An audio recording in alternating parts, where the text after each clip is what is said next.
Welcome back to Shift Happens, all you motorheads and bumper bunnies. Now, today on Automotive News Reactions, we're going to be talking about two different cars that are doing the exact same thing at different price points. And it's coming out of Ford. We're going to be talking about the two new Mustangs that were announced by Ford and Shelby. Before we get into the article by Car and Driver, I want to address something that I don't know how I really feel about it, but I kind of do at the same time. In the Car and Driver article, they use language that seems to paint Ford in the light of them possibly pushing Shelby out of the way. Feel free to correct me if I'm wrong in the comments, but it kind of seems like they are. Now, we're going to be getting into the Car and Driver article first to review what Ford has to offer, and then we're going to be addressing what Shelby has to offer. Now, the 2026 Ford Mustang Dark Horse SC is the Shelby GT500 successor. See, right off the bat, it has that language that seems like Ford might be pushing Shelby out of the way. The Shelby name may be gone, but the high-performance Mustang still packs a supercharged 5.2-liter V8 and a 7-speed dual-clutch gearbox, which is nice, because if I'm not mistaken, the 5.2-liter is what came out of the GT500, and same thing as the 7-speed dual-clutch transmission. Now, this car looks good. I love all the carbon fiber it has up front, including that nice hump in the middle of the hood that's also full of carbon fiber. While the Mustang GTD has taken over the top spot in the Pony Cars lineup, there's still plenty of room between that 815 horsepower track beast and the 500 horsepower Dark Horse. In the past, this gap would be filled by a car bearing the name of the automotive icon Carroll Shelby, but instead of a new GT500, Ford is now launching the Mustang Dark Horse SC, a high-performance coupe with a focus on track driving that aims to take the Dark Horse badge to new heights. Which, I like this.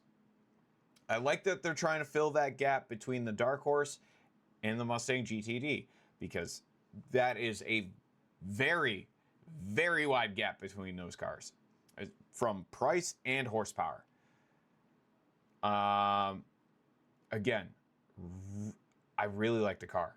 I like the nice teal calipers it's got going on in there too, especially with the nice blue over top and the carbon fiber.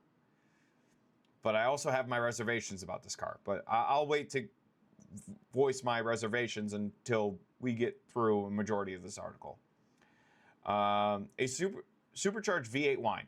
SC stands for supercharged, but Ford didn't just slap a blower onto the standard Dark Horse's 5-liter V8. No, instead, the Dark Horse SC's bulging bodywork holds the supercharged 5.2-liter V8 known as the Predator, the GT500 engine.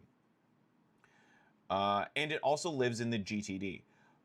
But Ford wouldn't elaborate on any differences between the engine in the SC and other Mustang models. Now, man. You know what? I can't wait anymore. Okay. So Ford has made so many different models and variations of the Mustang. They have now locked themselves into a spot where they're just recycling the previous model years' high-end equipment, including their engines, and they're just rebadging it as something else. I don't like that. Ford has a habit of doing that with a majority of their vehicles. Now, I really, really like the car. I want to like the car.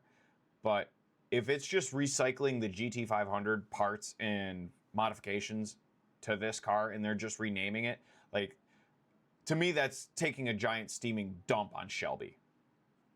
But I digress. We're going to continue.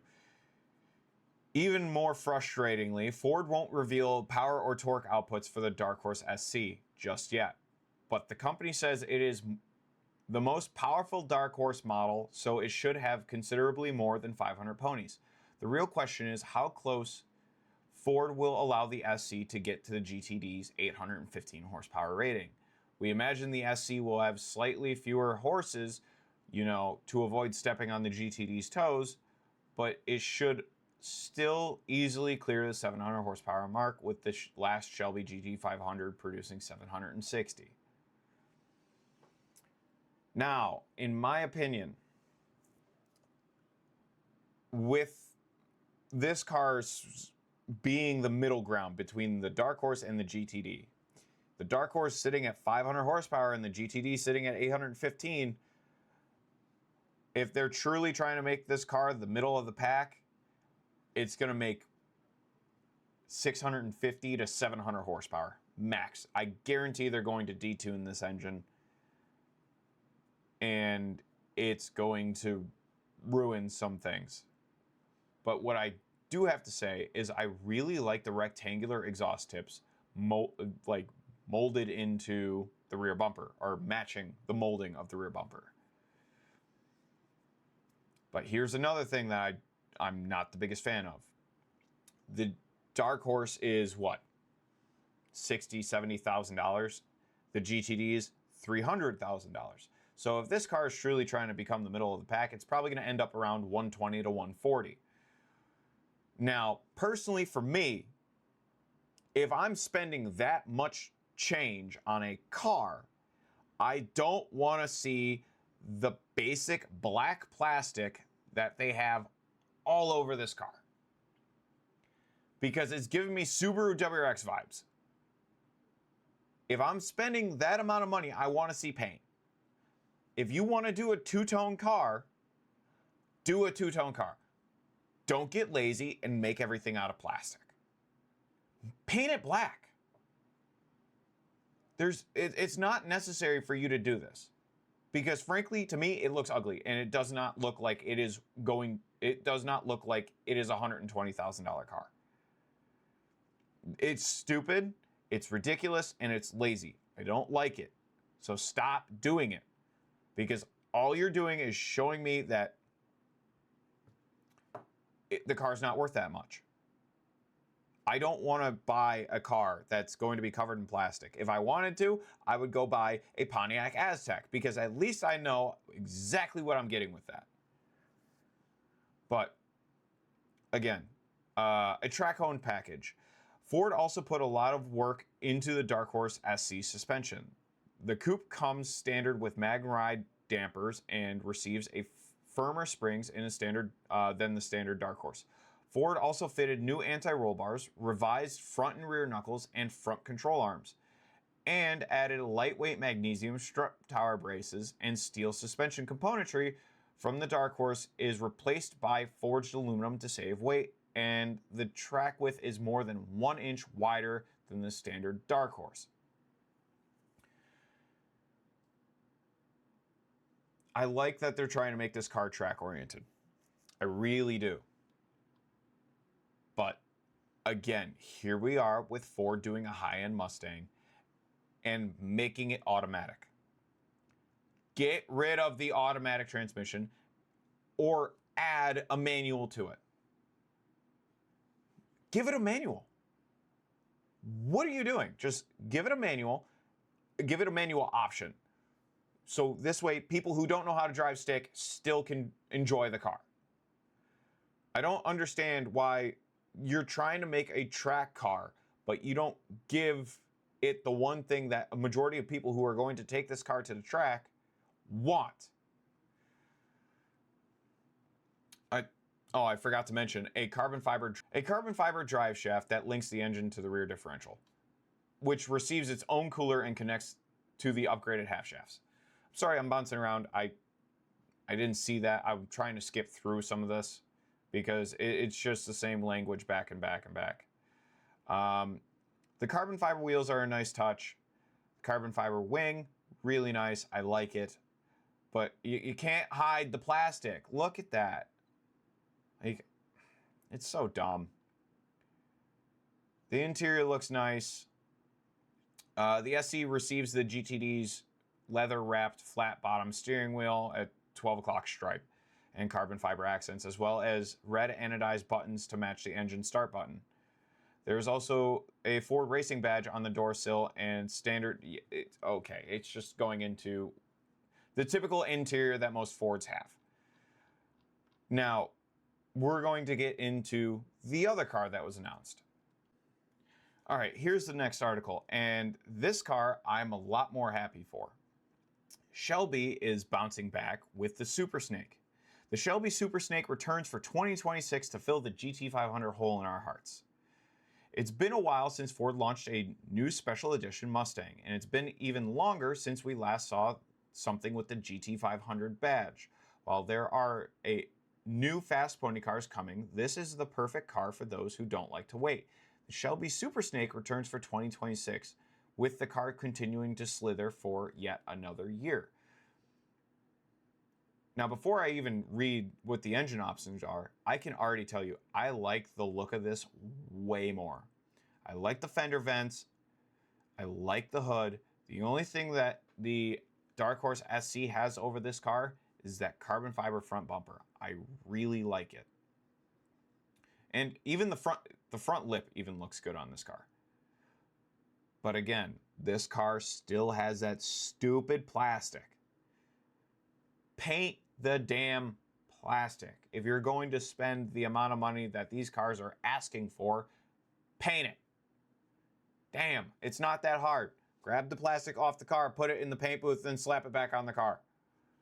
If you're already going through a custom hood, custom front fenders, might as well do it while you're there.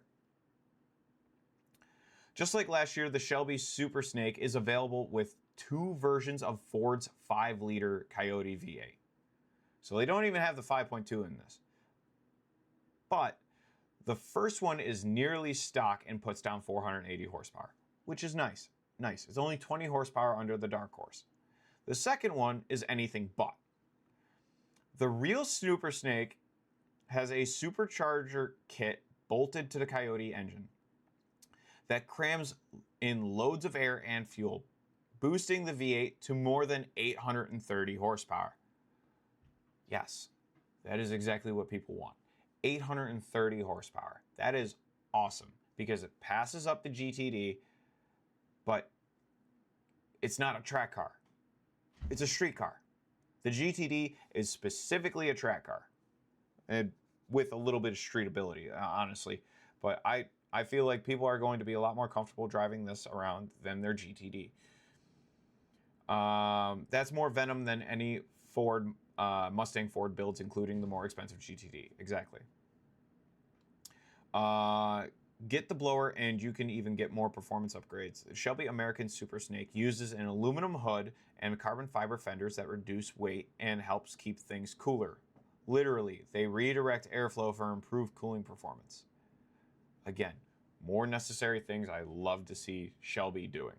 And this is why Shelby will always have a place in my heart, because they will take what Ford does, improve on it a lot in specific ways that Ford kind of forgets about or leaves on the back burner for the next model year, and they fix it right away. They give it a new look, and they give it their magic touch. If that's not enough, the Super Snake models come with magnesium wheels that get a new finish for 2026. They run upgraded half shafts and hardened wheel studs to cope with the extra power to make sure it can handle Shelby's upgrades. Shelby upgrades the suspension as well. Quote, our goal was to put supercar capabilities within reach of serious enthusiasts worldwide. We have achieved that mission. The 2026 Shelby Super Snake is visually different from European cars, yet it can compete with them at half the price. Said Shelby CP Vince Laviolette. I don't even know how to pronounce his name. Why do people have such hard to pronounce last names? Or why am I just slow and can't pronounce any basic language? 60 years since the first Super Snake. Shelby explains that this continuation of the name dates back to 1966. The very first Super Snake was actually a twin supercharged Cobra Carroll built for himself, but the name made it to his special Mustang a year later, powered by the Le Mans spec 427 big block V8. That car might be in a future video. Foreshadowing. Shelby American has made some small tweaks to the Super Snake this year, and it has new wheel finishes on the list and the new Orange Fury paint color. The car starts with a Ford Mustang GT equipped with the Performance Pack, Magna Ride suspension, and B&O sound. You can pick a convertible or a coupe and get the 6-speed stick or the 10-speed automatic transmission. Shelby doing exactly what the customer wants instead of what Ford wants to do. Ford needs to stop putting automatics in everything they have, and Shelby putting in a 6-speed manual transmission, or you dropping off the car with a 6-speed manual transmission, is awesome. Love to see it. If you want one of these cars, it's going to cost you. Shelby American is asking $175,000 for a Shelby Super Snake, including the donor car, but not the supercharger. It also includes a spot on the Shelby registry, meaning the company considers it a real Shelby, along with vintage Cobras, GT350s, and GT500s. Ugh. Man. That is rough. Seeing the price tags for a majority of these cars is just painful. But Shelby is putting themselves back where they belong, towards the top of Ford's performance car list. And that's where they deserve to stay, because they continue to bring us the cars that enthusiasts want, and I'm here for it. Anything that Shelby puts out, I immediately fall in love with. Usually. Okay, fall in love with the idea. Sure, there's some implementation issues, like, again, plastic on a car that costs $175,000. I don't like seeing it. But regardless, these cars are trying to do the exact same thing. Granted, the Dark Horse SC is probably going to cost less than $175,000, but if you're already spending that amount of money, why not just go straight for a Shelby? Because at least this way, you know you're getting a better car at the end of the day. Shelby has never released a car that has made people question their purchase. Like, they've always put the extra tender love and care that Ford into the car that Ford doesn't do. And especially with some of the interior design tweaks and or the tweaks they have underneath your hood.